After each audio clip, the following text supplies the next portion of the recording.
আসসালামু আলাইকুম। প্রিয় দর্শক, আমরা দেশের সার্বিক পরিস্থিতি নিয়ে আজকে কথা বলবো।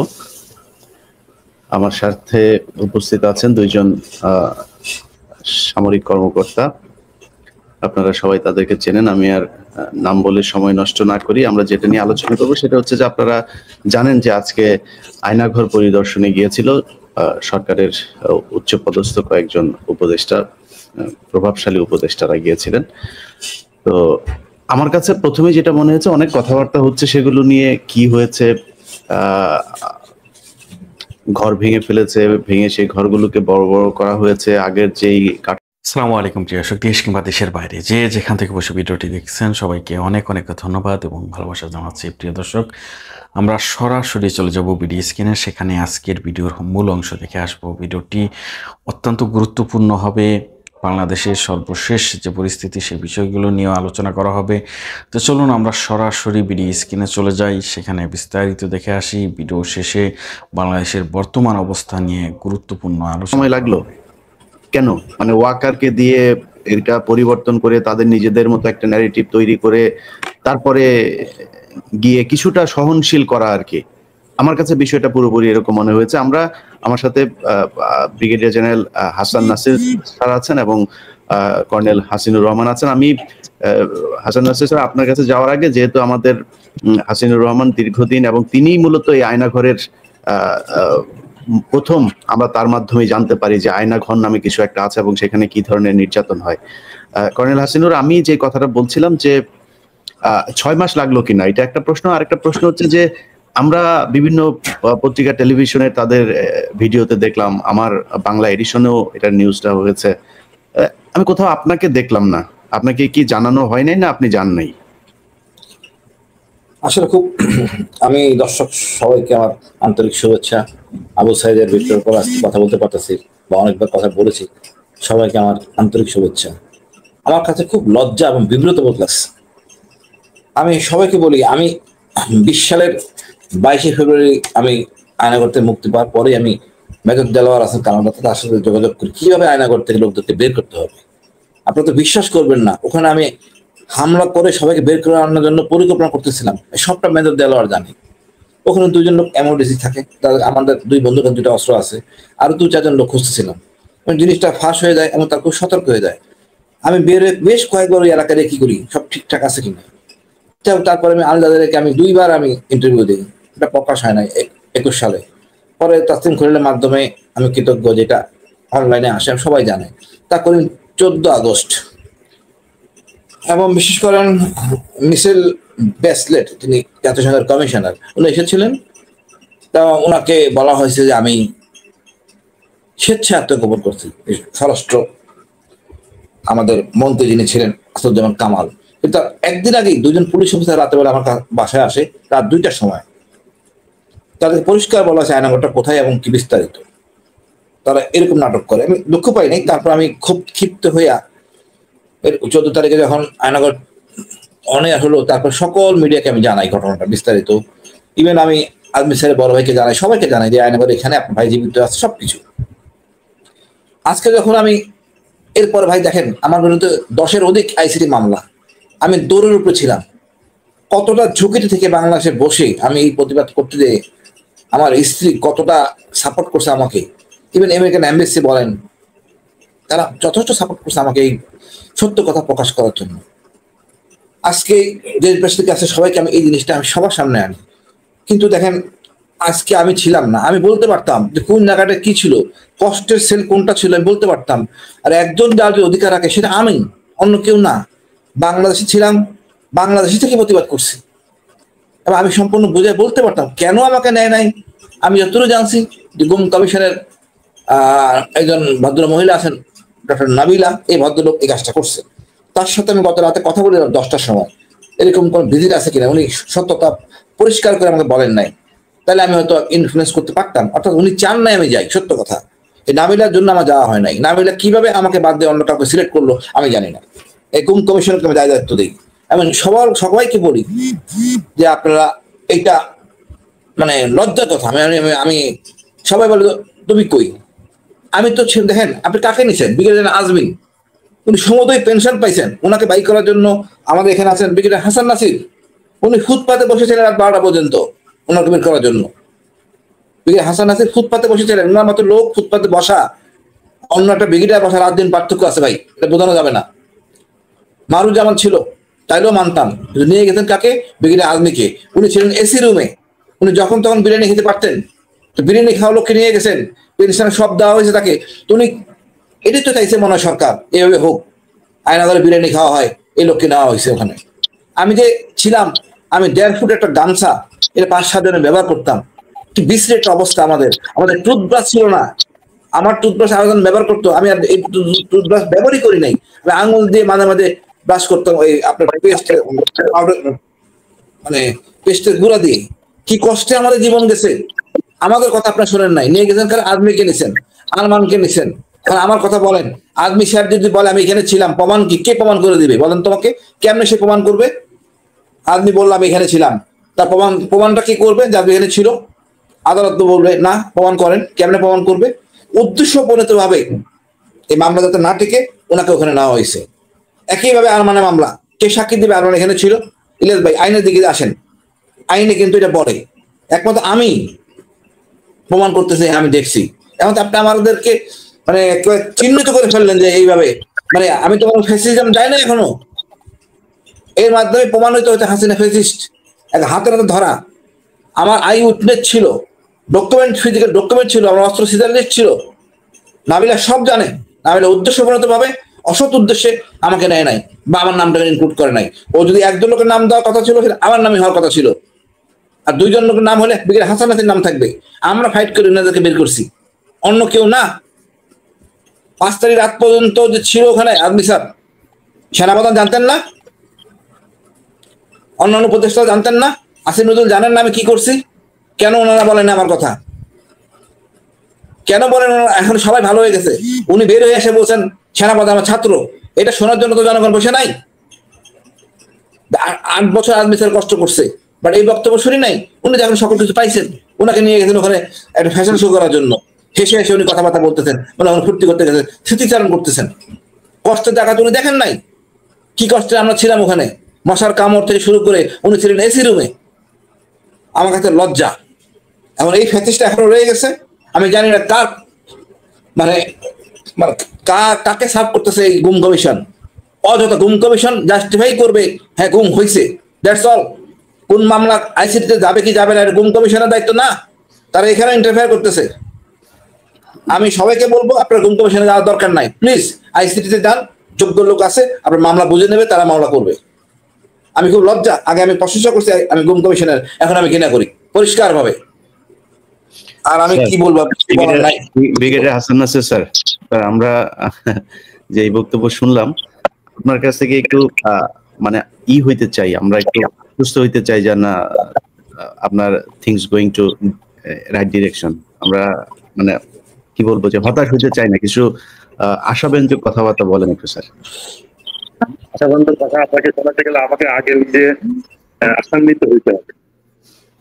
সত্যিকার অর্থে আমি আজকের এই ঘটনার পরে আমার ধারণা হয়েছে যে গুম কমিশন নিজেই হয়তো গুম হয়ে গেছে, এবং আমরা জানি যে এই যারা এইগুলোর সাথে জড়িত ছিল তাদের দে হ্যাভ এনাফ মানি, তাদের এত টাকা তারা অবৈধভাবে এই দেশ থেকে লুট করেছে যে তাদের জন্য 2-4 জন লোককে কিনে ফেলা কোনো ব্যাপারই না। আমার ধারণা সেরকম কিছু একটা হয়েছে কিনা, যে গুম কমিশন এই ধরনের একটা খুব ন্যাক্কারজনক একটা আজকে রোল প্লে করেছে। এবং আমি নিশ্চয়ই এটা যদি এককভাবে গুম কমিশনের সিদ্ধান্ত হয়ে থাকে তাহলে অবশ্যই, এবং কর্নেল হাসিন যেটা বলেছে যে এটা নাবিলার একটা রোল আছে, সেই এটা নিয়ন্ত্রণ করেছে, সে একটা কমান্ডিং রোলে এই কমিশনকে নিয়ে গেছে, সে ডিসাইড করছে কে যাবে কে যাবে না, এবং সে অবশ্যই তাকে এখন সন্দেহ করার যথেষ্ট সুযোগ আছে। এবং এই বিষয়টা আমি চাচ্ছি যে গুম কমিশনের চেয়ারম্যান এবং যারা এটার সাথে উপদেষ্টা পরিষদে যারা জড়িত আছে তারা অবশ্যই এই বিষয়টাকে সিরিয়াসলি নেবেন। আমি এই জিনিসটা জানার সাথে সাথে আমি ল অ্যাডভাইজার ওনাকে মেসেজ দিয়েছিলাম যে এই আয়নাঘর যে পৃথিবীকে পরিচয় করিয়ে দিয়েছে আয়নাঘরকে, সেই হাসিনকে বাদ দিয়ে কি করে আজকে গুম কমিশন মাননীয় প্রধান উপদেষ্টা ভিজিট করতেছেন। আমি এখনো পর্যন্ত তার কোনো রেসপন্স পাইনি। আমি চিফ অ্যাডভাইজারের প্রেস সেক্রেটারিকেও মেসেজ দিয়েছি, উনিও কোনো উত্তর দেন নাই। কে কে এটার সাথে জড়িত, এই ষড়যন্ত্রের সাথে জড়িত আমি জানি না, তো অবশ্যই এটার মধ্যে একটা এই চিফ অ্যাডভাইজারের এই পিএস কাকে ই করেছেন, কাকে? শফিক ভাইকে না, চিফ অ্যাডভাইজারের না, চিফ অ্যাডভাইজার তো Asif Nazrul sir. Press secretary advisor না, চিফ অ্যাডভাইজার তো আসিফ নজরুল।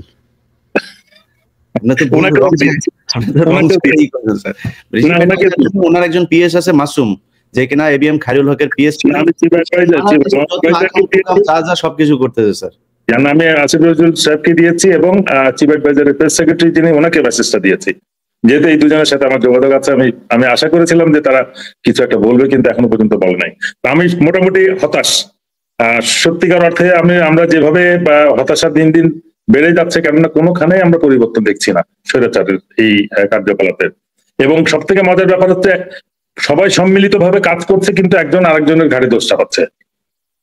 এই গুম কমিশন বলতেছে আমরা জানি না, ডিজিএফআই অ্যালাউ করে নাই। ডিজিএফআই বলছে আমরা কিছুই জানি না, এটা অমুক করছে অমুক। তারপরে তাকে জিজ্ঞেস করলে বলছে আমি করি নাই, এটা গুম কমিশন করছে।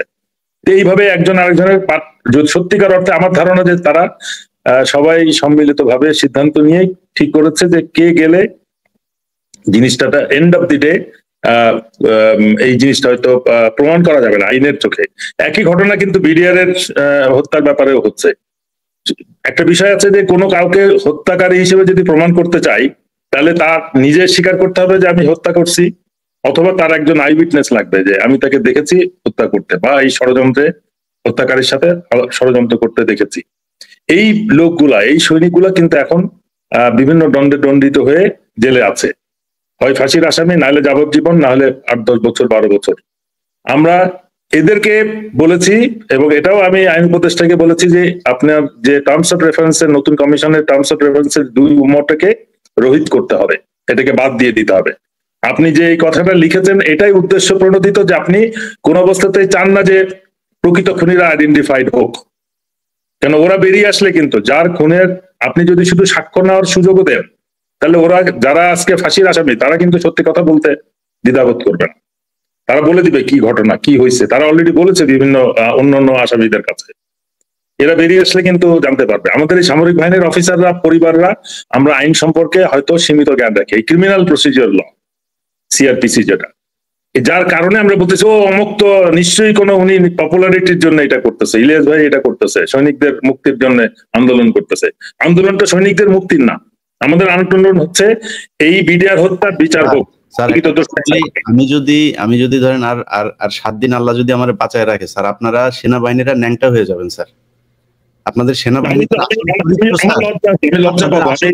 বাংলাদেশের মানুষ দেখতে পারবে যে 57 জন অফিসার আপনারা মেরেছেন, তারপরে কিভাবে বিডিআর এর সৈনিকদেরকে ধরে ধরে নিয়ে তারপরে হত্যা করা হয়েছে।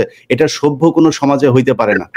আজকে 17 বছর তারা জেল খাটার পরে এখনো তাদের উপর দিয়ে এই প্রেশার তাদেরকেই করতে হবে। আপনাদের সেনাবাহিনীর যেই ফোন করে আমাকে সবার যে ইলিয়াস আপনি তো করছেন, আপনি তো সেনাবাহিনীর বিরুদ্ধে কথা বলছেন, আপনি সেনাবাহিনীর এই পরিবার, আরে ভাই সেনাবাহিনীর পরিবারের বিচার আমি সবচাইতে বেশি চাই। মানে ব্রিগেডিয়ার হাসান নাসিরকে কখনো চেয়েছেন? আমি তো আপনার সেই প্রায় 4 ঘন্টার রেকর্ড তো আমার হাতে এখন। আপনি যে 4 ঘন্টা জিজ্ঞেস করেছেন জাহাঙ্গীর কবির নানক, কামরুল ইসলাম, তারপরে এগুলো আমি পেয়েছি। আপনার যে কোশ্চেন, সেই কোশ্চেনে বোঝা যাচ্ছিল যে আপনি ঠিক কোশ্চেনটা ঠিকই করছেন, কিন্তু আপনি যে প্রচন্ড হতাশ, ওদের যে কিছু করা যাবে না, ওদের কাছে যে আপনি খুব দুর্বল, এটা বোঝা যাচ্ছিল। সে 4 ঘন্টার পুরো রেকর্ড কিন্তু আমি হাতে পেয়েছি। এগুলো আস্তে আস্তে সব সারবো, এই 2-4 দিনের ভেতরেই শুরু হবে এটা নিয়ে অভিযান। তো আমার এই জিনিসগুলো যখন সামনে আসবে, তখন আপনারা সেনাবাহিনীরা বাঁচবেন কেমনে বলেন? আপনারা এখন বাঁচাইতে যাচ্ছেন এই যে 44 ব্যাটালিয়নের আপনার শামস আয়েশা, সে মিডিয়ার সামনে তখন শেখ হাসিনা যদি নাকি এই সাধারণ ক্ষমা ঘোষণা করতো, আরো অনেকে মারা যেত। তারা বেটা মেরে তো ফেলেছেই, তোর আর কি মারবে? এরপরে আর কাদের মারবে? টনিক শামস এটা আপনাদের সেনাবাহিনীর ভেতরের ভাষা আর কি। তা আমরা যে শামসকে চিনি, তাকে তো সুন্দরভাবে দেশের বাইরে পাঠিয়ে দেওয়া হয়েছে। এখন পর্যন্ত মইনুল কায়েস আছে, ওই ইমরান ইবনে রৌফ আছে চাকরিতে, সব বেশিরভাগই এখনো পর্যন্ত চাকরি করে যাচ্ছে। এই বিচার সেনাবাহিনী না করলে সেনাবাহিনী কি মনে করে? তারা কি আরেক রাজ্যের কিছু নাকি? বাংলাদেশের আইন তারা মানবে না?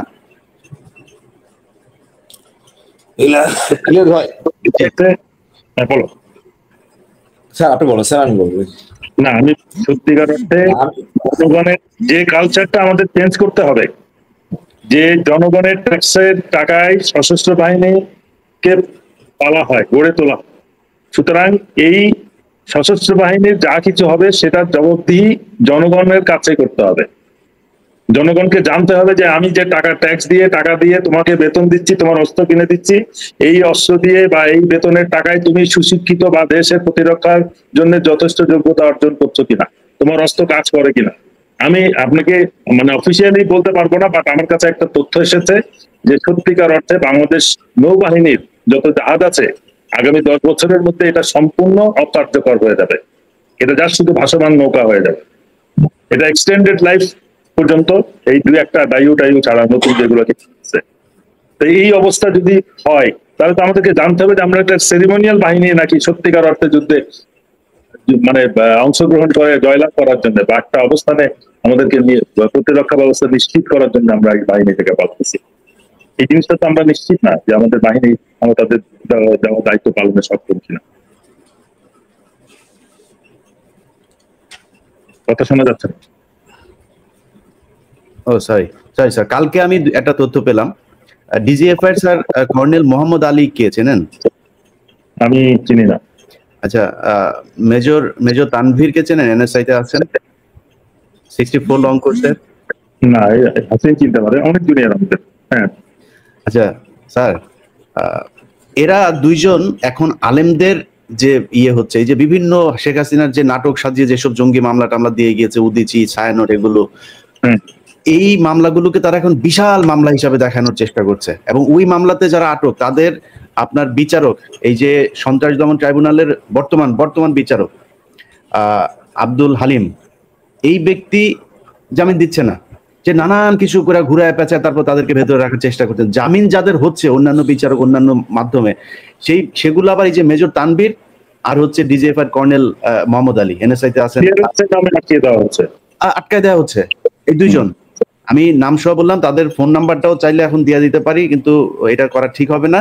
তো আমি আপনাদেরকে বলবো, এটা সেই বাংলাদেশ না যে সেনাবাহিনীর আগে যেরকম একদম হাসিনার সেনাপ্রধান থেকে সবার করবেন, কেউ কথা বলতে পারতো না, সেই জায়গায় সেনাবাহিনী না, এখন মানুষ কথা বলতে পারে। আপনারা কিন্তু বিপদে পড়বেন।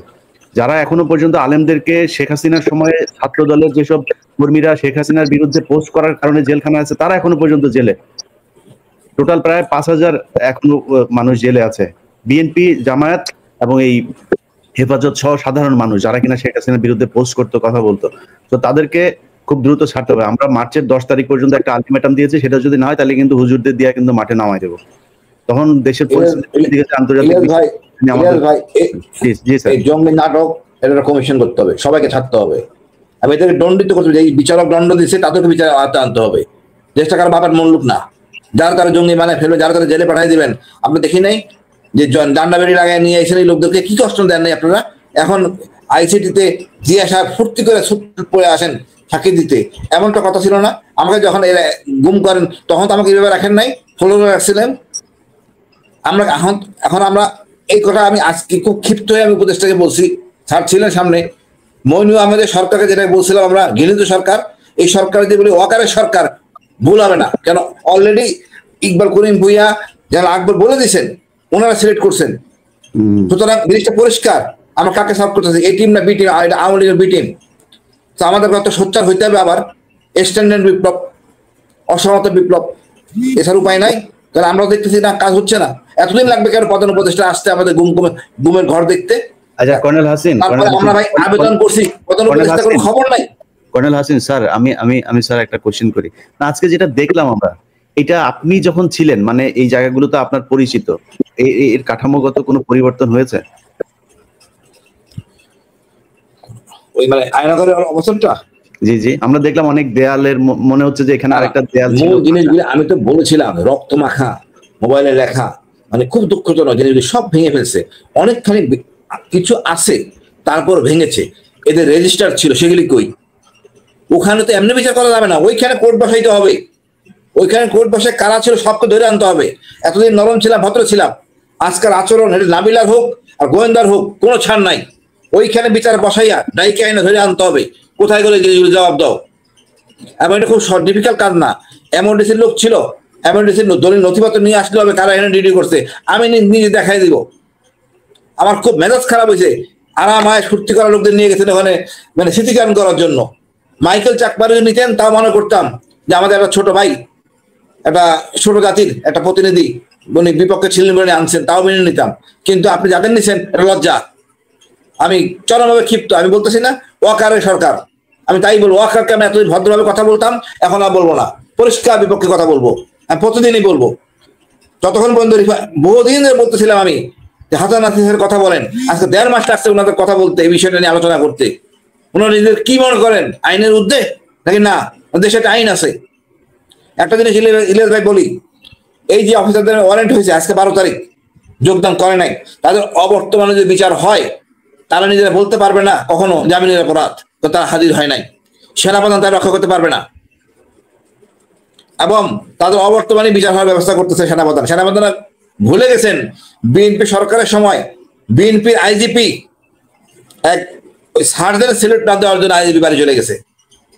স্যার মনে আছে আপনার? স্যার এক ট্রাফিক সার্জেন্ট সিলেট দেয় নাই, আইজিপি বাড়ি চলে গেছে বিএনপি সরকারের সময়, বিএনপির আইজিপি।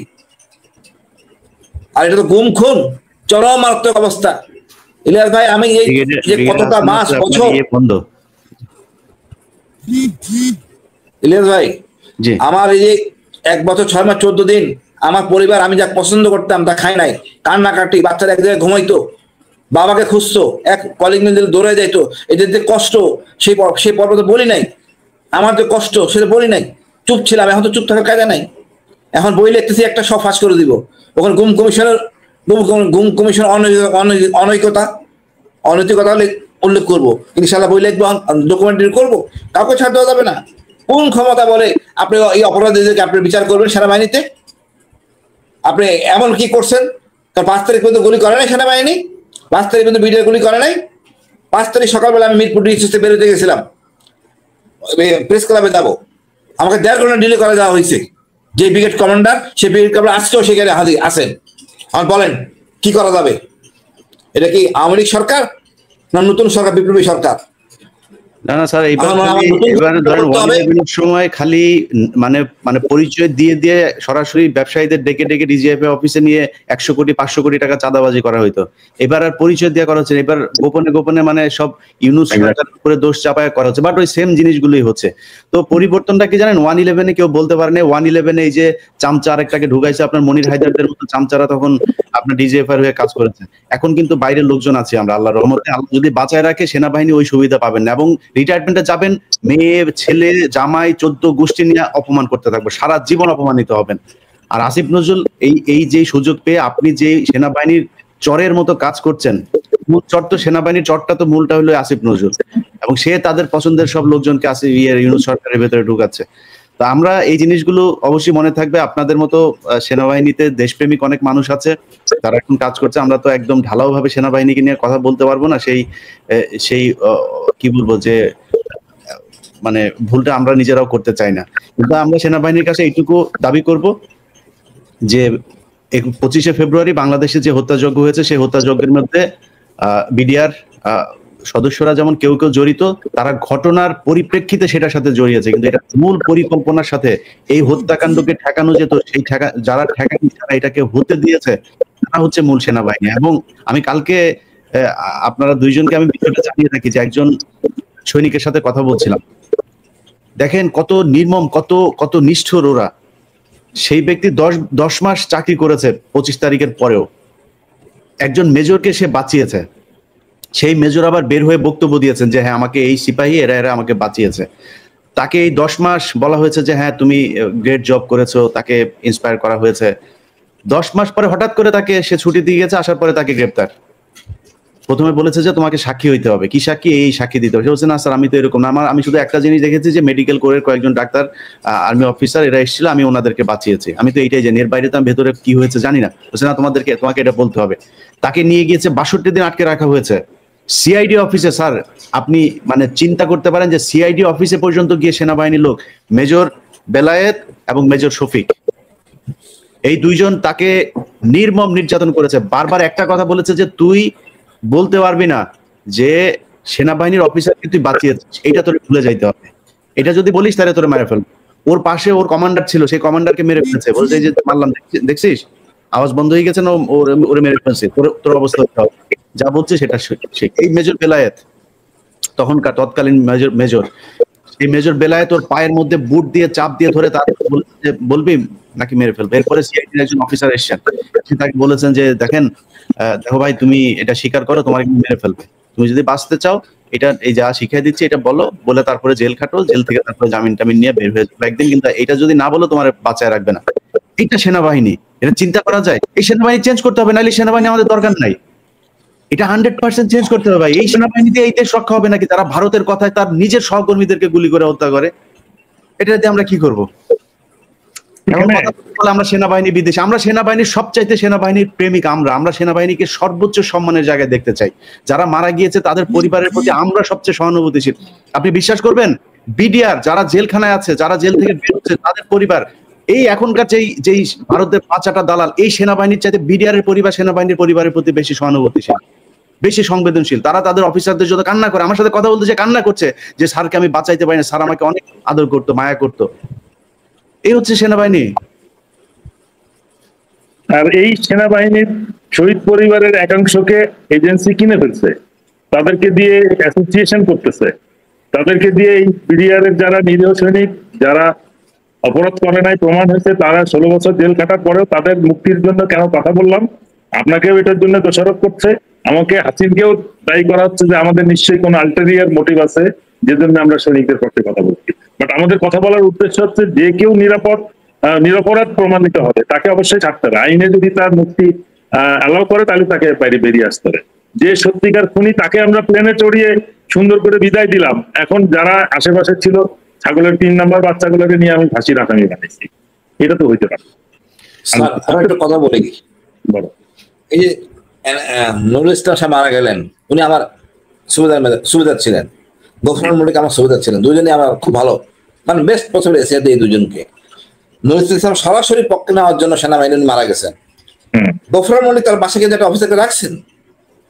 এখন আমরা কি হয়েছে, 4-5 জন সন্ত্রাসী বা ছিনতাইকারী যদি কোথাও ডাকাতি করে, 2 জন অ্যাক্টিভ থাকে, বাকি 3 জন থাকে বাঁচানোর জন্য, এবং যদি ধরে ফেলে তারা তাহলে মারধর করে তাকে সেভ করে নিয়ে যায়। এখন যদি গফরুল মল্লিক তাকে মারতেই চাইতো ওই অফিসারকে, বাসা নিয়ে তো রাখতো না, বাসা নিয়ে তো তার বিরোধী হইতে পারবে না। এই আইকিউ যদি না থাকে অফিসারের, আমি কি বলবো, তাকে নিয়ে কি সে নিজে মরবে নাকি? এত বড় মব খেপে গেছে, এখন এই লোক মানে তাকে বাসা নিয়ে রাখার জন্য সে এখন বিপদে না, সে ঘরে বসে পরিকল্পনা করে। কি পরিকল্পনা হয়েছে? পরিকল্পনা তো যুদ্ধ ওই তোমাদের ঘটনা ঘটার আগেই হয়ে গেছে, তারা তো আমি বুঝাতে পারতেছি না, সে সেন্টিমেন্টেড। তোমার যা হওয়ার হয়েছে, বেঁচে তো গেছো, সত্য ঘটনা বাই করি, সত্য ঘটনা কোথায় পাবো? যারা জেলখানা তারা সেখানে। ভাবিদেরকে যদি 100টা করে যদি আপনি বিল্ডিং দেন, ফ্ল্যাট দেন, ক্ষতিপূরণ শেষ হবে না, অপূরণীয়।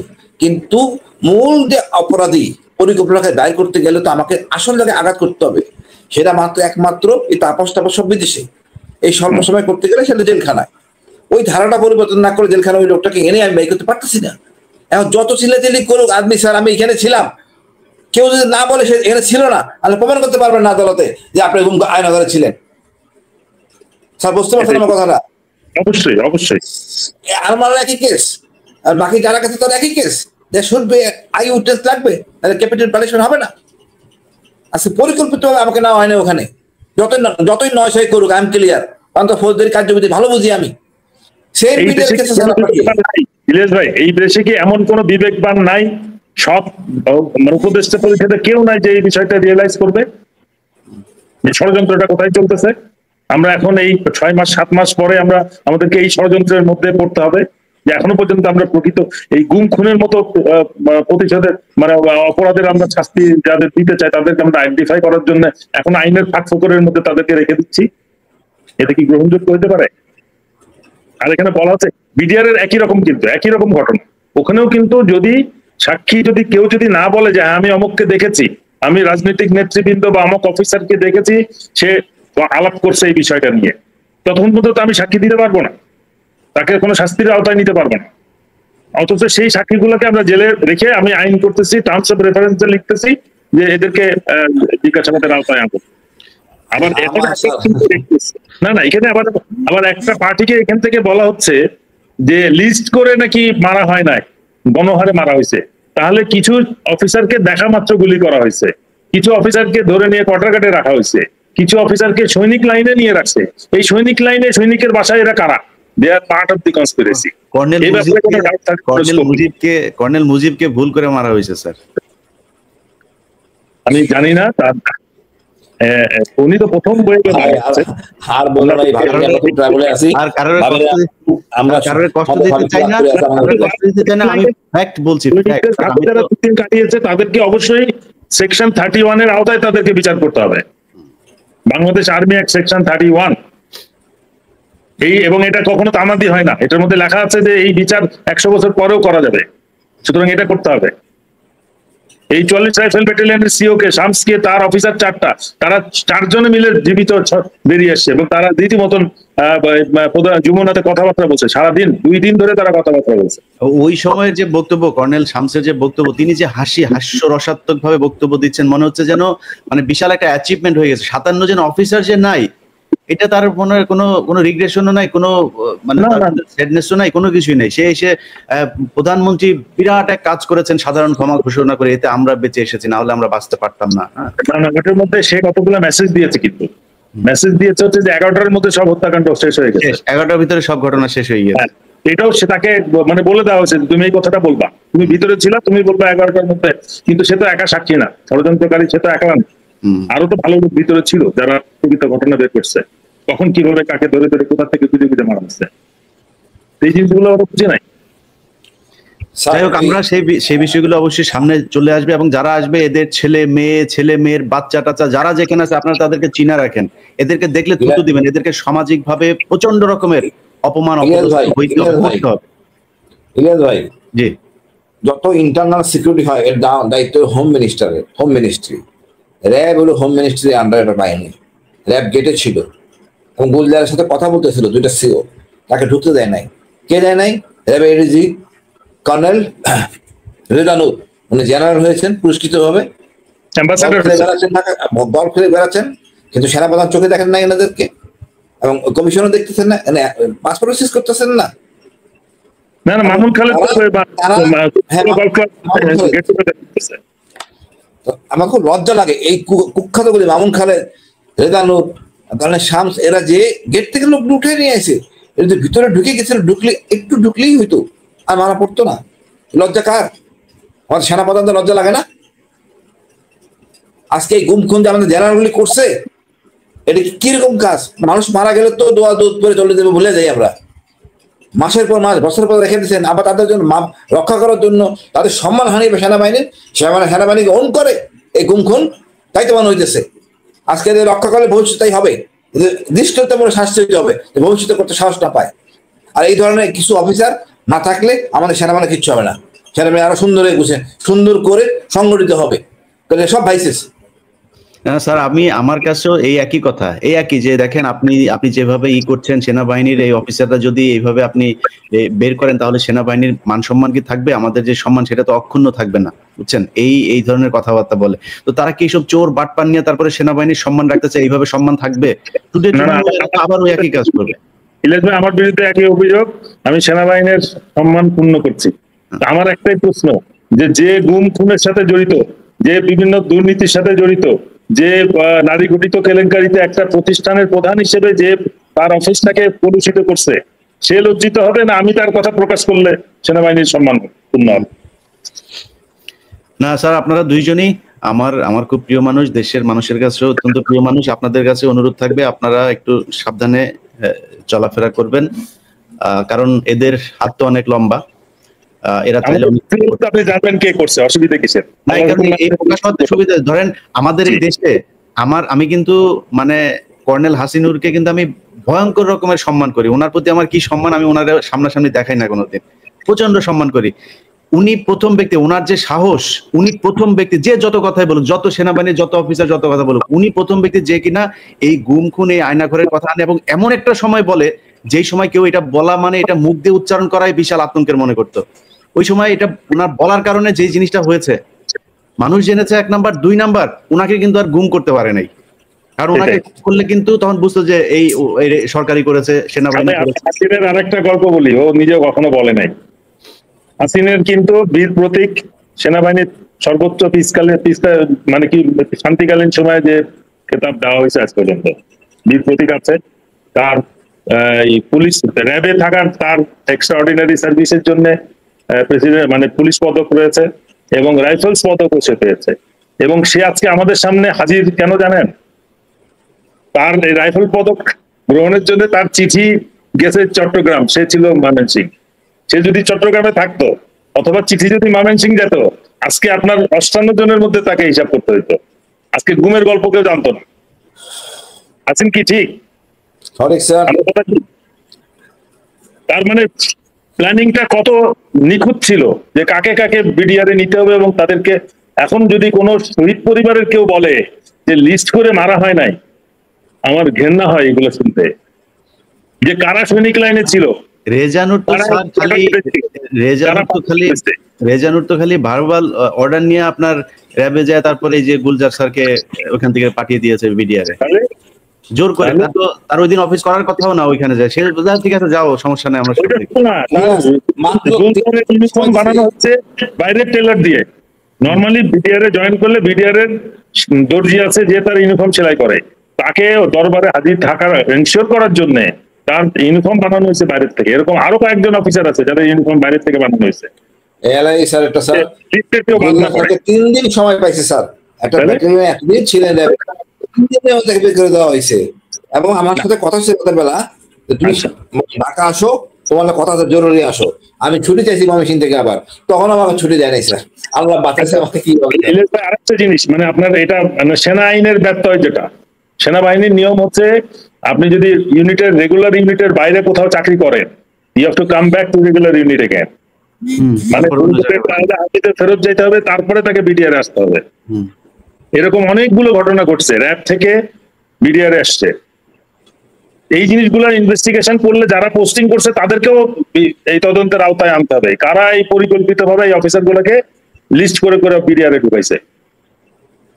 এটা কিন্তু শুধু মানে যারা ওই দিনের ইনভলভ তারা কিন্তু না, একটা পরিকল্পনার অংশ, একটা গ্রুপ ছিল এই আর্মিতে পোস্টিং যারা করে না। এবং স্যার ঘটনার পরপর আমি যেটা মানে আমার এই অনুসন্ধানে যেটা বেরিয়েছে যে অনেক অফিসারকে ঘটনার পরপর খুব মানে যাদের বিরুদ্ধে প্রচন্ড রকমের অভিযোগ গুম খুনের, সেই ধরনের কিছু মানে দুর্ধর্ষ কিছু অফিসার, এদেরকে র্যাব 2, র্যাব 1 এবং র্যাব 10 এই জায়গাগুলোতে, এটা 2SC থেকে শুরু করে আপনার বড় বড় জায়গাগুলোতে বসানো হয়েছে, মেজর লেফটেন্যান্ট কর্নেল এগুলোকে বসানো হয়েছে। এবং তারা, আমি বিডিআর এর সদস্যদের সাথে কথা বলে যেটা জানলাম, ওই অফিসাররা বিশেষ করে র্যাব 2 তে, র্যাব 1 এবং র্যাব 10 র্যাব 2 এর ব্যাপারে সবচাইতে বেশি অভিযোগ তাদের প্রচন্ড মারধর করা হয়েছে। এবং সকালে নিয়ে যাওয়া হয়তো জলজ্জান্ত একটা বিডিআর এর সৈনিককে, সন্ধ্যায় তার লাশ ফিরে আসতো, কেউ জানো না। এরপরে কিন্তু এই ঘটনায় কিন্তু 150 বিডিআর এর সময় ম্যাক্সিমাম হয়েছে। এটা এই নিউজও কেউ করে না, কোনো পত্রিকা, টেলিভিশন, কোথাও এই নিউজ, এই সেনাবাহিনীরা যেতেই দেয় না এই নিউজ কোথাও বাইরে, এটা করা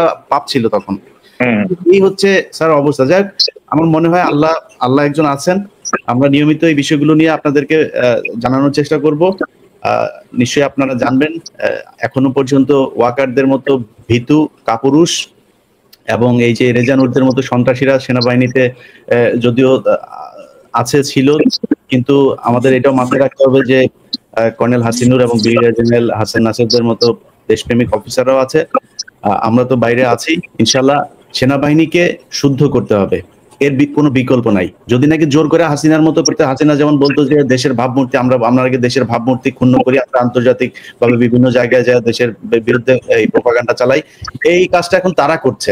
কালকে একজনের বক্তব্য শুনলাম, সজীব ওয়াজেদ জয়ের, যদি এখন আপনি ফেসবুক পোস্ট দেখেন সব ইংলিশ পোস্ট, বাংলায় উনি আর লেখেন না, সব ইংলিশে পোস্ট করেন। আর দেশে হচ্ছে এখন জঙ্গি টঙ্গিতে ভরে গেছে, এটা নাকি আফগানিস্তান হয়ে গেছে, এই দেশে ইসলামী জঙ্গিদের অত্যাচারে থাকতে পারছে না, এরকম একটা অবস্থা। সারা দুনিয়াকে এটাই জানাচ্ছেন উনি। তো আমেরিকান সিটিজেনের জন্য কি আসে যায়, বাংলাদেশে জঙ্গি থাকলো না কি থাকলো না, এখন ওনাদের প্রভু একমাত্র ওইটাই। কালকে ওই যে ওদের এক যারা হার্পিক মজুমদার বলে, হার্পিক মজুমদার ভারতের এক চ্যানেলে বলছে, সেই মহিলা প্রশ্ন করেছে যে আপনি বাঙালি, আমরা বাঙালিরা তো আমাদের তো একটা আত্মমর্যাদা আছে। আচ্ছা, বাঙালিদের আছে, বাংলাদেশিদের নাই। বাংলাদেশিরা জীবনে কোনোদিন এদের কোনো আত্মমর্যাদা ছিল না, এখনো নাই। ওদের আসল চেহারা কিন্তু বের হয়ে যাচ্ছে। তো ওই একই ন্যারেটিভ সেনাবাহিনী দাঁড় করানোর চেষ্টা করছে যে তাদের ভাবমূর্তি নষ্ট করছেন আপনারা, কয়েকজন অফিসার আছেন, আপনারা হচ্ছে গিয়ে ভাবমূর্তি নষ্ট করছেন, আর ওনারা ভাবমূর্তি রক্ষা করার ইয়েতে আছেন, দায়িত্বে আছেন। ওনারা বিডিআর হত্যাকাণ্ডের বিচার করবে না, আচ্ছা, আমার একটা একটা শেষ প্রশ্ন একটা আপনাদের কাছে, সেটা হচ্ছে যে বিডিআর এর যে শেষ শুনানিটা হলো, এখানে একটা জামিন শুনানি হওয়ার কথা ছিল, সেটার আপনার শেষ হওয়ার আগে বললো যে আমরা 2-3 দিনের ভেতরে এই জামিন শুনানিটা করব। বলার পরে সবাই বিডিআর এর লোকজন বাইরে ছিল, তারা সব চলে গেল। কয়েক ঘন্টা পরে বলা হলো যে এটা মার্চের 13 তারিখে হবে। মানে এটার কারণ কি? এটার কোনো কারণ আপনারা খুঁজে, নিশ্চয়ই আপনাদের দুইজনের সাথে বিডিআর এর সদস্যদের দেখেছে যে আপনাদের ব্যাপারে খুবই সম্মান তাদের, আপনাদের কাছেও এই বিচার নিশ্চয়ই নালিশ এসছে। মানে এটার কারণ কি স্যার, একটু বলেন তো আপনারা দুইজন।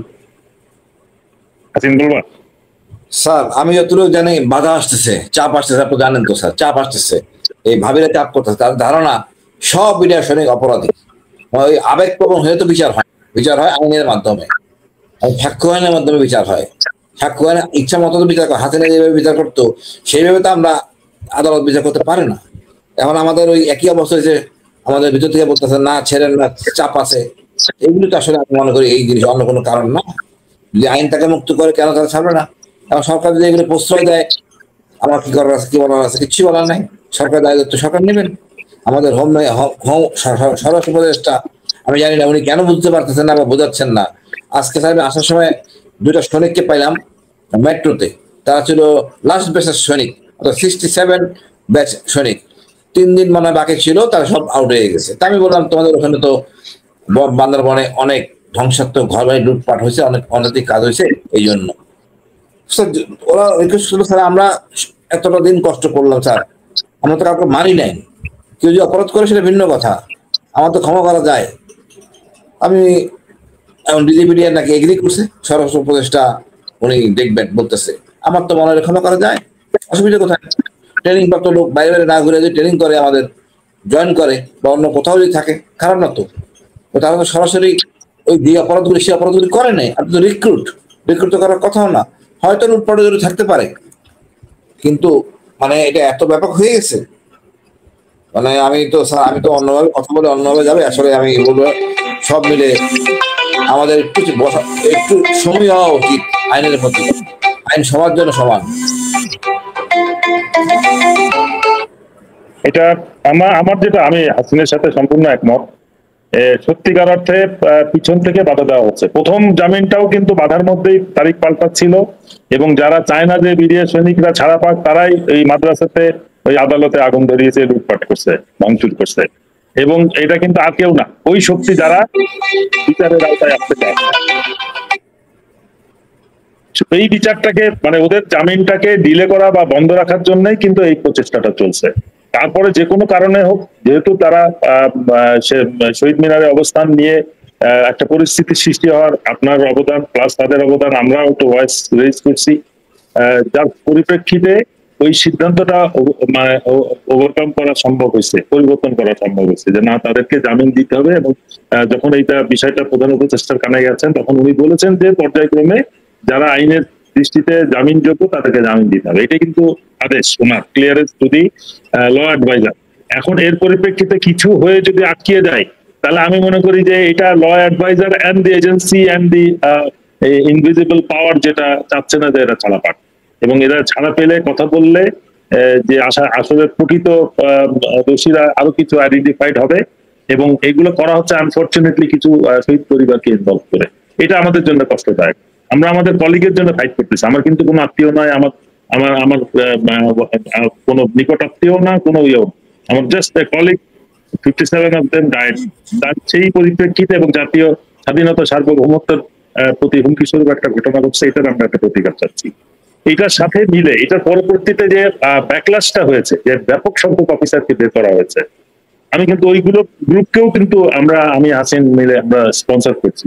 বাট আনফরচুনেটলি আমরা দেখলাম এই যে 7 মাস হয়ে গেছে প্রায়, একজন অফিসারকেও বিন্দু মাত্র কোনো বেনিফিট দেওয়া হয় না, 2-1টা দালাল ছাড়া, এক্সপোজ দালাল, যাদের প্রকৃত অর্থে বেনিফিট পাওয়ার কথা না, তাদেরকে দেওয়া হচ্ছে। আর আমাদেরকে ট্যাগ করা হচ্ছে। আমরা এখন আমি হাসিন মিলে আমরা সব ঠিক করলাম যে চলো আমরা তাহলে রাওয়াতে একটা প্রোগ্রাম করি, যেখানে এই সংস্কার বা এই অফিসারদের যাদের প্রতি অবিচার করা হয়েছে তাদের বিষয়টা নিয়ে আমরা সার্ভিং যারা বাধা দিচ্ছে বা যারা মনে করতেছে যে আমরা কাজ ঠিক করতেছি না, চলো আমরা একটা খোলামেলা আলাপ করি। এই আমরা 15 তারিখে ডেট দিয়েছি। হতাশ করার ব্যাপার কি, আমরা লাওয়াতে যখন হল বুক করতে গেছি তখন ছোট হল আমরা চাইছি যে 200 ক্যাপাসিটির, আমাদেরকে দিছে যেটা 1000 ক্যাপাসিটির, বলে যে এটা নিতে হবে 1,20,000 টাকা। 1,20,000 টাকা মানে কি, আমি বুক করলে আমার ছেলে মেয়ের বিয়ের অনুষ্ঠানে বিয়োগ করলে আমি একটা কনসেশন পাবো, ওইটাও নাই। বলে আপনার ছেলে মেয়ের বিয়ে হলে আপনি কনসেশন পাবেন, নাইলে আপনি you are booking like a civilian. বলে তাই নাকি, 1,20,000 টাকা।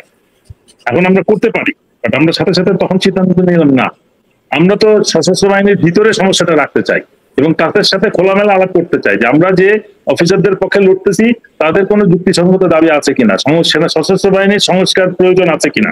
আসেন আমরা সার্ভিং এবং রিটায়ার্ড মিলে বিষয়টা আলাপ করি। সেটাতে ডিজিএফআই আসতে পারে, এনএসআই আসতে পারে, আর্মি হেডকোয়ার্টারে যারা আমাদেরকে বাধা দিচ্ছে, বিভিন্ন রকম আমাদের বিরুদ্ধে অপপ্রচার করে ডিসক্রেডিট করতেছে, তাদেরকেও আমরা ইনভাইট করতে চাচ্ছি যে আসুক, এসে তোমরা বলো যে কেন সংস্কার প্রয়োজন বা কেন এই অফিসারদের দাবি যৌক্তিক কিনা। এই আমরা হাসিনের কেসটাই ধরি, একটা সার্ভিং অফিসারকে ধরে নিয়ে এসে জমটুপি পরে হ্যান্ডকাপ পরে মেজের মধ্যে ফেলে রাখলো। আর আমি এখন করতেছি কি, যাদের বিরুদ্ধে গুম খুন হত্যা সব ধরনের অপরাধের অভিযোগ প্রায় নিশ্চিত, চক্ষুর সাক্ষী রয়েছে, তাদের জন্য আমি রিকোয়েস্ট করছি, এদের জন্য কি ক্যান্টনমেন্টে সাব জেল করা যায়? এরা কি এখান থেকে যে সাক্ষী দিতে পারে? যদি প্রমাণিত হয় যখন কোর্টের রায় হবে তখন তারা জেলে যাবে। একজনকে কাস্টডিতে নেওয়া হয়েছে, উনি তো স্যুট কোট পরে আসেন সাক্ষী দিতে। আমরা এইগুলো দিয়ে জাতিকে কি মেসেজ দিচ্ছি? এই যে হাজার হাজার গুম খুন যাদের হয়েছে, এদের জন্য আমি কি মেসেজ দিচ্ছি? অথরিটি কি রেসপেক্ট তারা শো করবে এদের জন্য? যে আমরা এই পরিবর্তনটা কি শুধু হাসিনাকে উৎখাত করা, নাকি তার সাথে স্বৈরাচারী শক্তিকেও উৎখাত করা? আমরা কি করলাম, কি পেলাম? আমার এই প্রশ্নটা কিন্তু থাকছে সবার কাছে, আমার সার্ভিং কলিগদের প্রতি থাকছে যে আমরা কোথার দিকে, কোন দিকে we are heading towards what. এবং সেনাবাহিনীর একটা বিরাট অংশ আছে, তারা আঙ্গুল একেবারে কড়া ফেলে দিচ্ছে এই ফেসবুকের মানে গ্রুপের মধ্যে পোস্ট দিতে দিতে, যে সেনাবাহিনীর অবসরপ্রাপ্ত অনেক অফিসার মানে বিডিআর এর হত্যাকারীদের ছাড়ানোর জন্য ব্যস্ত হয়ে গেছে নিজেদের পপুলারিটির জন্য। এরা কিন্তু বাইরের রাস্তায় নামে না কখনো, এরা কখনো কথা বলে না, কিন্তু গ্রুপে গ্রুপে কিন্তু আঙ্গুল একেবারে মানে রক্ত বাইর করে ফেলছে পোস্ট দিতে দিতে। এইগুলোর থেকে আমাদের বেরিয়ে আসতে হবে। আমাদের ভিতরে কাউকে কাউকে এবং প্রভোগ করে করে গ্রুপিং করে ফেলতেছে, এবং এই মিটিংটা আমরা করতে পারছি না। এখন আমি বলে আসছি আজকে যে আমরা যদি সত্যিকার অর্থে রাওয়া যদি কোঅপারেট না করে, আমরা প্রেস ক্লাবে যাবো আবার। রাওয়া করলে, রাওয়াতে প্রোগ্রাম করলে এটা সশস্ত্র বাহিনীর ইন্টারনাল বিষয় হচ্ছে, প্রেস ক্লাবে গেলে এটা কিন্তু জাতীয় বিষয় হয়ে যাবে। এই জিনিসটা আমরা বোঝাইতে পারছি না যে আমরা চাচ্ছি সেপ্টেম্বর 1 তারিখ থেকে আমরা চাইছি যে এটা সশস্ত্র বাহিনীর ভিতরের বিষয় হিসেবে বিষয়টা সুরাহা করা হোক, কিন্তু সেটা ব্যর্থ হলাম, আজ পর্যন্ত ব্যর্থ হয়েছি। সমস্যা নেই স্যার, এটা মিডিয়াতে আসুক, আসা দরকার আছে, সবকিছু মানুষকে জানতে হবে যে কি হলো। কর্নেল হাসিনুর কিছু বলবেন? না, আমরা তো অনেক শালীন, এই জিনিসগুলি বহু আগে বলছি। এটাও যদি ফিল করে উপদেশটা জানেন, আমাদের কিচ্ছু করার নাই, আমরা সকল এমএসএলদের দাওয়াত দিব, তারপরে আরেকটা করবো। এই তো সম্মান দেখি কিভাবে থাকে, যদি সম্মান রক্ষা করতে না পারেন আমাদের কিছু করার নাই, পরিষ্কার। আপনারা তো আমাদের সম্মান দেখেন নাই, সৈনিক দিয়ে আমরা মারছেন, ফেলে রাখছেন। আমি তো না, হাসিন প্রচুর লোক এই কাজগুলি করছেন, আপনারা কি করেন নাই? এখন আপনারা এই এত আইন কানুন বাই করছেন, এটা মানা যাবে না। আপনাদের মঙ্গলের জন্য করতেছি, আপনার ক্ষতিগ্রস্ত না হন, আমার জন্য না। এই জিনিসটা উনি বুঝতে যাচ্ছেন না। আমরা দুঃখিত হওয়া ছাড়া কিচ্ছু করার নাই। জি, সেনাবাহিনীর কর্মকর্তা যারা আছেন তাদেরকে কিছু কথা বলে আমি শেষ করি। সেটা হচ্ছে যে আপনারা সম্মানের কথা বলছেন, আমরা আসলে আপনাদেরকে সম্মান করি, এবং সেনাবাহিনীর এই পোশাকটাকে মানুষ প্রচন্ড আবেগের জায়গায় রাখে। আমরা 5 তারিখেও দেখেছি যে সেনাবাহিনী যখন কিনা আমাদের পক্ষে এসে দাঁড়িয়েছে তখন কিন্তু দেশ স্বাধীন হয়েছে। সে মুক্তিযুদ্ধ থেকে শুরু করে এই পর্যন্ত সবখানে সেনাবাহিনীকেই একটা ইনিশিয়েটিভ নিতে হয়েছে।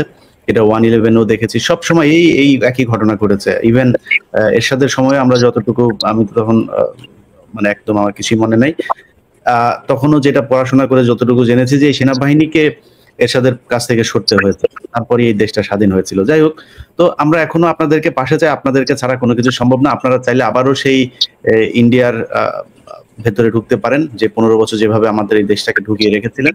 আমরা সেটা চাই না, কিন্তু আপনারা যে কথাগুলো বলছেন যে আজকে আপনাদের সম্মানের কথা চিন্তা করে এসব বলা যাবে না। শুধু একটা কথা বলি, বিডিআর এর হত্যাকাণ্ডে শুধু যে একটু বিশৃঙ্খলা হয়েছে তা না, এখানে অসংখ্য মানুষের জীবন গিয়েছে। আপনারা তো শুধু 57 জন অফিসার, প্রতিটা জীবনের মূল্য অনেক। এই 57 জন অফিসারের পর পর কত বিডিআর এর সৈনিক, প্রায় 149 জন বিডিআর এর সৈনিককে একদম মেরে ফেলা হয়েছে, একদম স্ট্রেট মেরে ফেলা হয়েছে। মসজিদের পেশ ইমামকে আপনারা বাঁচতে দেন নাই, তাকে পর্যন্ত মেরে ফেলেছেন কেন? যাদেরকে আজকে বলা হচ্ছে যে 1 নাম্বার আসামি, 2 নাম্বার আসামি, 3 নাম্বার আসামি, তাদের কথা আমি এখন অনেক মেজর ক্যাপ্টেনের কাছে শুনছি যে তাদের জীবন বাঁচিয়েছে এই 1 নাম্বার, 2 নাম্বার, 3 নাম্বার আসামিটা। মেজর কামরুজ্জামান নিজে বলছেন যে তাকে ডিএডি তৌহিদ বাঁচিয়েছে। তো আপনি এখানে যে তাদেরকে আসামি বানিয়েছেন, আমরা তো তাদেরকে দেখছি যে তারাই নিষ্পাপ। তো এখন নিজেদেরকে নিষ্পাপ বানাতে গিয়ে নিষ্পাপ মানুষকে আসামি বানিয়েছেন, কিন্তু এটা আসলে আলটিমেটলি একটা খারাপ জায়গায় গিয়ে দাঁড়াবে। আমরা সেনাবাহিনীকে সম্মান করতে চাই, আবারও বলছি, আপনারা যত বেশি প্রেশার ক্রিয়েট করবেন আমাদেরকে তত বেশি মানে এটার ব্যাপারে আপনাদেরকে মানুষের কাছে আপনাদের চরিত্রটা তুলে ধরতে হবে। যেমন একটা জিনিস, বিডিআর এর পিলখানায়, আমি এই কথাগুলো এখানে বলছিও না এবং আমি বিশ্বাস করি আমাকে কখনো বলতে হবে না, কিন্তু বলতে যেন বাধ্য না হই যে পিলখানার ঘটনা শুধু পিলখানার দিনই না, এখানে পরিকল্পনা হয়েছে, বিশাল একটা পরিকল্পনা। কিন্তু বিডিআর এর সৈনিকদের কিন্তু কিছু ক্ষোভ ছিল এবং খুব ভ্যালিড কিছু ক্ষোভ ছিল। 600 কোটি টাকা নিয়ে বিমানবন্দরে কে আটক হয়েছিল? সেই 600 কোটি টাকা নিয়ে মইনু আহমেদের সাথে কক্সবাজারে যে মিটিং টিটিং কারা করেছিল, এগুলো কিন্তু সব এখন আমাদের কাছে যারা এখন এতদিন বলতে পারেনি তারা সব জানিয়েছে। এগুলো যদি সামনে আসে তখন আপনারা সেনাবাহিনী মুখ দেখাইতে পারবেন? অতএব আমরা আপনাদের সম্মানের জায়গায় রাখতে চাই। ভালোই বিডিআর এর নিরীহ সৈনিক শেখ হাসিনা যে বিচার করেছে সেই বিচার বাতিল করতে হবে, তাদেরকে ছাড়তে হবে। তাদের ভেতরে এখনকার যে কমিশন, সেই কমিশনের ভিতরে খুব, আমি এই জিনিসটা আমি হাসান নাসের আপনার কাছে আমি বলেছিলাম যে আপনি কেন এই কমিশনের সদস্য না, আপনি বলেছেন আপনি সাক্ষী হইলেই সদস্য হওয়া যাবে না। এটা আমি মনে হয় এই জিনিসটা আমার কাছে খুব ভালোভাবে আমি বাই করি নাই। কারণ আপনি সাক্ষী হয়েছেন তো কি, আপনি ওই সময়ের আপনি তদন্ত কমিশনের মানে এক প্রকার চিফ ছিলেন, তার পরপর যে কমিশনটা তৈরি করা হয়েছিল, মানে সেনাবাহিনীর ভেতর থেকে তো আপনি সবচেয়ে বেশি জিজ্ঞাসাবাদের এই জায়গাগুলোতে ছিলেন। আপনি তো জানেন কাকে কাকে জিজ্ঞাসাবাদ করতে হবে, আপনি সবকিছু জানেন। আপনার কোশ্চেন গুলো তো আমি শুনেছি, এই 4 ঘন্টা সেই রেকর্ডটা আমার কাছে আছে, সেখানে দেখেছি যে আপনি কি কোন অ্যাঙ্গেলে কি কোশ্চেন করছেন। আপনি জানেন যে কারা কারা এটার সাথে জড়িত, কোন কোশ্চেন করতে হবে, কিভাবে এটা বের করতে হবে। আপনাকে ওখানে রাখা উচিত ছিল, দরকার নেই রাখার। কিন্তু আমি কমিশনে যারা আছেন তাদেরকে বলবো, ফজলুর রহমান স্যার আপনাকে সহ, আপনি colonel Hasinur, brigadier general Hasan Naser সহ যারা যারা এই ঘটনায় আসলেই বিচার চায়, তাদের সবসময় আপনার সাথে সংযুক্ত রাখবেন, তাদের সহায়তা চাবেন। তারা কি বলতে চায়, তার কোনো কোশ্চেন থাকলে তাদের কাছে জানতে চান। স্যার আপনি আমার কাছেও যদি কোনো কোশ্চেন থাকে আমি আপনাকে সবকিছু প্রোভাইড করবো। আমি শুধু আমার প্রোগ্রামটার অপেক্ষায় আছে, এটা দেওয়ার পরে আপনারা বুঝবেন যে আমার কাছে কি কি আছে, আমি সেগুলো আস্তে আস্তে আপনাদেরকে দিতে থাকবো। তো সেনাবাহিনীর কাছে অনুরোধ, আপনারা এখান থেকে বাঁচতে পারবেন না। আপনারা যদি বাঁচাইতে চান, যারা বাঁচাইতে চাবেন তারাও কালার হবেন, পুরো সেনাবাহিনীকে কালার করবেন না। এই সন্ত্রাসী খুনি যারা ভারতের হয়ে কাজ করেছে তাদেরকে ভালো এখান থেকে সরাই দিবেন। বিডিআর এর নিরীহ যে জওয়ান আছে তাদেরকে মুক্ত করবেন। আপনাদের কমিশন যদি কাউকে মনে করে বিডিআর এর জওয়ান অপরাধী ছিল, তাদেরকে ফাঁসি দিয়ে দেন, আমাদের কোনো সমস্যা নেই। সেনাবাহিনীর পক্ষ থেকে আমাকে বারবার যে জিনিসটা বলা হয়, আমি বিডিআরদেরকে বাঁচানোর চেষ্টা করছি, আমি বিডিআরদেরকে একদম বাঁচানোর চেষ্টা করছি না। আমি চাই বিডিআর এর যারা যারা অপরাধী ছিল, ইভেন সে কোনো খুন করে নাই কিন্তু সে পরিকল্পনার সাথে ছিল, আপনি তারও খুন করে ফেলেন, ফাঁসি না, তার ক্রস ফায়ার দেন, একদম রাস্তায় দাঁড় করে তার ফায়ার করে মারা ফেলেন, আমার কোনো সমস্যা নাই। কিন্তু আপনারা যদি নাকি মনে করেন যে এদেরকে মেরে তারপরে আপনাদের অফিসারদেরকে বাঁচাতে চাইবেন, ওইটা মনে হয় এখন বাংলাদেশে সম্ভব না। আপনাদের সেনাবাহিনীর অফিসাররা 2 জন আমার সাথে বসে কথা বলছে, এই ওয়েতে, এই ভঙ্গিতে বাংলাদেশের সেনাবাহিনী কখনো সেনাবাহিনীর ব্যাপারে বাংলাদেশের ইতিহাসে কখনো কোনোদিন বলে নাই, এখন বলছে। অতএব সময়টা আপনাদের পক্ষে নাই, আপনারা যত চেষ্টা করবেন তত আপনাদের সমস্যা হবে, এটুকুই বলবো। আপনারা কিছু বললে আপনাদের কথা শুনে শেষ করবো। ধন্যবাদ। আমরা চাচ্ছি যে প্রকৃত দোষীরা শাস্তি পাক, সেটা বিডিআর এর হত্যাকারী তাদেরকেও শাস্তি দিতে হবে, এবং গত 16 বছরে যারা গুম, খুন, হত্যা এবং দুর্নীতির সাথে জড়িত, সেনাবাহিনীর মান সম্মানকে যারা ক্ষুণ্ণ করেছে, আমাদেরকে যারা ছোট করেছে, শেষে সশস্ত্র বাহিনীর সম্মানহানি যারা করেছে, তাদেরকে শাস্তির আওতায় আনা হোক, এটা আমার দাবি। আমি সেনাবাহিনীর মান ক্ষুণ্ণ করছি না, আমি সেনাবাহিনীর সুনামটাকে ফিরিয়ে আনতে চাচ্ছি। ইলিয়াস ভাই, আমরা চরমভাবে অতিষ্ঠিত শেখ হাসিনার জন্য। উনি আজে বাজে বক্তৃতা দিয়ে যাচ্ছেন এবং ভারতে বহাল তবিয়তে আছেন। ভারতীয়রা যারা বাংলাদেশে আছেন তারা তো বহাল তবিয়তে থাকতে পারে না, তাদের জীবনটা একটু কষ্টকর করে ফেলি, তাদের বাসা ভাড়া না দেই, এবং এই এমবেসিটা কোনো কাজ করতে না, ঘেরাও করার ব্যবস্থা করি। একটু চিন্তা ভাবনা করবেন যাতে তার প্রেশারে থাকে, হাসিনা যেন আবল তাবল না বলে।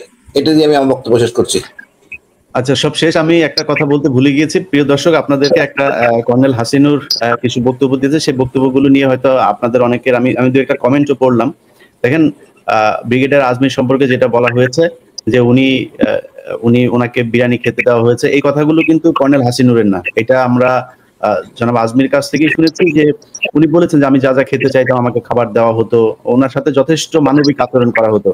কিন্তু ব্রিগেডিয়ার আজমিকে মানে বিরিয়ানি নাই, পৃথিবীর সবচাইতে সুস্বাদু বেহেশত থেকেও যদি খাবার নিয়ে এসে একটা ঘরের ভেতরে 8 বছর 10 বছর আটকে রাখা হয়, তার কিন্তু মানসিক সমস্যা, এবং সেই সহানুভূতিটা কিন্তু কর্নেল হাসিনুরেরও আছে। এবং আপনারা জানেন যে কর্নেল হাসিনুর এই যে ব্রিগেডিয়ার আজমি সহ যারা বের হয়েছেন, এই বের হওয়ার পেছনেও কিন্তু কর্নেল হাসিনুরের অবদান আছে।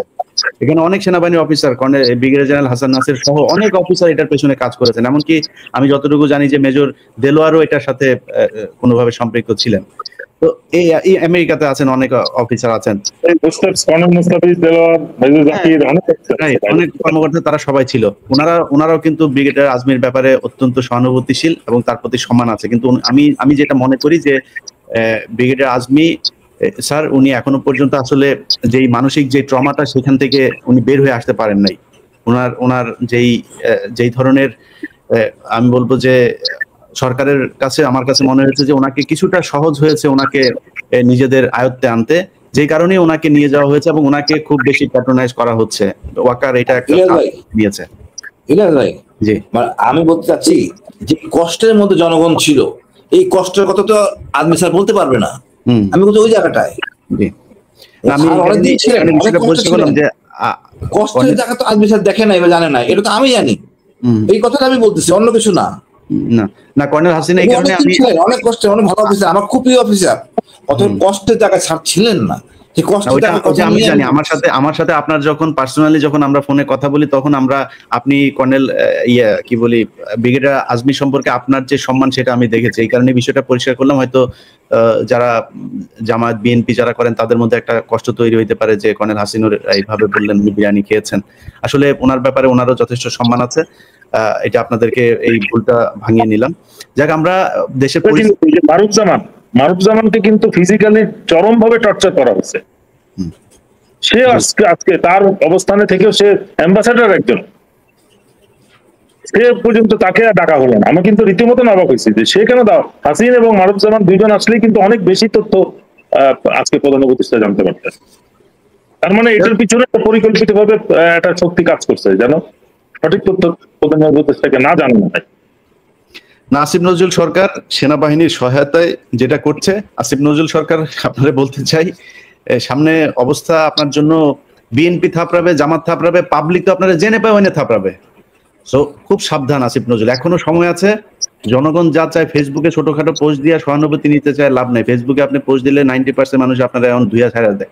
এটা দিয়ে পালস বুঝেন। 2 দিন পরে আমেরিকায় বাড়ি কিনতেছেন, আমেরিকায় এসে তারপরে থাকবেন সারা জীবন। আপনি আমেরিকায় সারা জীবন আরামে বসে থেকে খাওয়ার সুযোগ কই পেলেন, টাকা কই পেলেন? মানুষ এই কোশ্চেন রেজ করবে না? এই কোশ্চেনের জবাব আপনি কি দিবেন? সম্মান নিয়ে বাঁচতে পারবেন না সারা জীবন। এই জন্য আমরা চাই আপনারা জনগণের পালস বুঝেন, জনগণ কি চায় সেটা করেন। এই যেখানে যাকে দরকার তাকে নিয়ে যাইতে হবে, যেখানে যাকে কোশ্চেন করতে হবে তাকে নিয়ে যাইতে হবে। এটা না করে আপনি শাক দিয়ে মাছ ঢাকার চেষ্টা করবেন, এটা মনে হয় সম্ভব হবে না। কারণ ওয়াচ ডগের মতো আমরা কিন্তু এখনো পর্যন্ত বাইরে আছি। এবং বিশেষ করে বিডিআর এবং গুম হত্যা, এই যে এগুলো যে হয়েছে, এটার ব্যাপারে আমি কর্নেল হাসিনুর এবং ব্রিগেডিয়ার জনাব হাসান নাসের আমরা প্রতি আসসালামু আলাইকুম। দেশ কিংবা দেশের বাইরে যে যেখান থেকে বসে ভিডিওটি দেখলেন সবাইকে অনেক অনেক ধন্যবাদ এবং ভালোবাসা জানাচ্ছি। প্রিয় দর্শক, আশা করি পুরো ভিডিওটি দেখেছেন এবং বুঝতে পেরেছেন অত্যন্ত সুন্দর আলোচনা করা হলো, জ্ঞানগর্ভ আলোচনা করা হলো, বাংলাদেশের বর্তমান যে অবস্থা সে অবস্থা নিয়ে আলোচনা করা হলো। আপনারা দেখেছেন যে কিভাবে দেশের মধ্যে একটি বিশৃঙ্খলা তৈরি করেছিল শেখ হাসিনা সরকার। গত 16-15-16টি বছর মানুষের উপর নির্মম অত্যাচার, অন্যায় এবং গুম খুম দিয়ে ভরপুর করে ফেলেছিল বাংলাদেশকে। দেশ স্বাধীন হওয়ার পরে এরকম স্বৈর শাসক আর বাংলাদেশে আসেনি। তাকে সরানোর জন্য সারা বাংলাদেশের মানুষ উঠে পড়ে গেছিল। আমরা দেখেছি ছাত্র জনতার হাত ধরেই শুরু হয়েছে সংগ্রাম এবং বৃদ্ধ পিতা মাতা পর্যন্ত রাস্তায় নেমে এসেছিল, যার কারণে সরকারের পতন অনিবার্য হয়েছিল এবং সরকার পালিয়ে যেতে বাধ্য হয়েছিল। কৃষক এমন এক সময় আমরা পার করছি। ডক্টর ইউনূসকে ক্ষমতা দেওয়া হলো 5ই আগস্টে গত বছর। সেও খুব একটা ভালো করতে পারল না। সে শাসক হিসাবে কতটুকু করলো বাংলাদেশের জন্য এটি বলার অপেক্ষা রাখে না। তাকে মানুষ ক্ষমতা দিয়েছিল নিরপেক্ষ একজন মানুষ, দেশ বিদেশে ব্যাপক সম্মান অর্জন করেছে, বহু পরিচিত মানুষ রয়েছে, উচ্চ পর্যায়ে পশ্চিমা বিশ্বদের মধ্যে যারা বড় বড় ব্যক্তিত্ব, তাদের সাথে তার লিঙ্ক হাত রয়েছে। তিনি বাংলাদেশের দুর্নীতি কমাবে, চাঁদাবাজ কমাবে, মানুষের উপর অত্যাচার, জুলুম, নির্যাতন অন্যান্য সরকার যেভাবে করেছে, পরবর্তীতে যারা সরকার গঠন করবে তারা যেন এরকম অন্যায় না করতে পারে সেই বিষয়ে কাজ করবে, সংস্কার করবে। অথচ ডক্টর ইউনূসের কোনো সংস্কার দৃশ্যমান আমরা দেখতে পেলাম না। যেমন ছিল তেমনই আছে। আবার যে সরকার আসবে তারা যে কঠিন থেকে কঠিন প্রতিশোধ পরায়ণ হবে না, এ বিষয়ে আসলে বলার অপেক্ষা রাখে না। প্রিয় দর্শক, আমরা বাংলাদেশের ইতিহাসে কিভাবে শেখ হাসিনা তার রাজত্ব কায়েম করেছিল, কিভাবে স্বৈরশাসন কায়েম করেছিল, সে বিষয়ে দেখে আসলাম। বাংলাদেশের বর্তমান পরিস্থিতি দেখে আসলাম, জানলাম, শুনলাম।